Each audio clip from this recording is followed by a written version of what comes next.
So Shibala, you've been asking me a lot of questions. Now it's my turn to ask you a question. The people want to know, this person just all of a sudden showed up at Helium 10, started showing up on all the webinars and showing up in all the different events and stuff, and that was you. So why did you join Helium 10, and what's your background in this? Are you selling, or did you sell in the past? Tell me a little bit about yourself. Yeah, absolutely. So I actually was a pre-med student 2 years ago, and I was planning to go into the medical field, but I had always had a draw to entrepreneurship.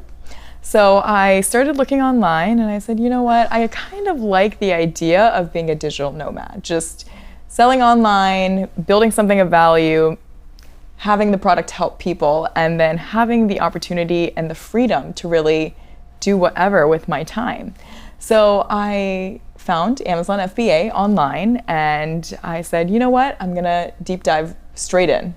So I found a course, I took the course, I ended up starting to sell on Amazon, but I didn't meet Bradley at Helium 10 until I believe like a year into my journey.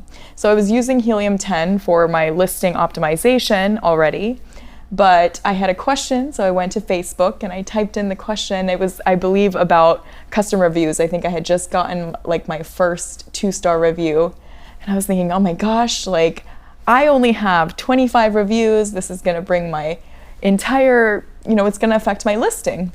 And I was worried about that. So I went to this Facebook group and I said, hey, like, what can I do here? And Bradley, our director of training here, was the person that helped me out.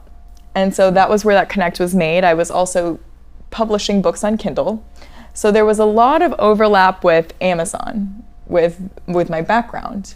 So when I was offered a position here at Helium 10, I jumped on it because it was the perfect fit for me. It was being paid to educate yourself on a field you already love and you're already in.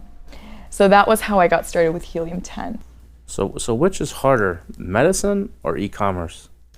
I think they're both, of course, they both have their own challenges, but I would pick entrepreneurship and selling online 10 out of 10 times, for sure. I think I made the right decision, and my first product was actually an intersect of healthcare and being on Amazon. So I didn't really have to trade one off for the other fully, per se.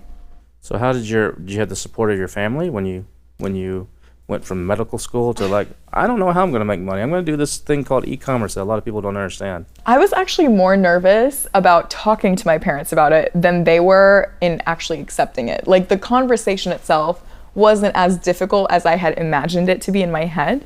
I had made this whole situation happen. I was imagining the worst possible thing. They were gonna, because I'm Indian, and traditionally, stereotypically speaking, Indian parents love their kids going into medicine.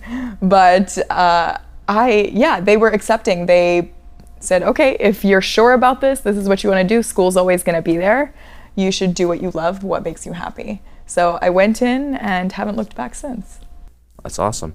And so where do you hope this journey takes you in selling on Amazon? Where do you hope to exit your company at one day, or do you hope to become the CEO of Helium 10, or what's the aspirations here? Well, I mean, I'd love to follow in your footsteps, become an e-com legend, right?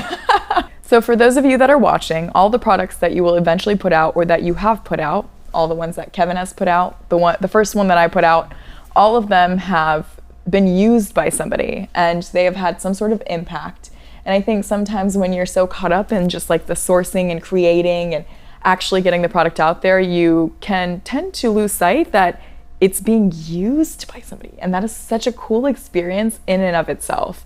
So in terms of my long vision outside of just honing my craft, I would like to just continue to amplify that impact and making sure that whatever I put out, whatever products I put out, are always the best that I can give to people. Well, that's awesome, Shibala. Your story, I think, might resonate with a lot of people out there, and I hope that the Freedom Ticket has given you, empowered you to actually to take your business to the next level, and giving you some strategies and some ideas on how you can really achieve those dreams and that freedom that you're really seeking. We'll see you guys next week, so keep up the hard work. You're almost there. You're almost finished, so the finish line's in sight, and you'll be there before you know it. So we'll see you again soon.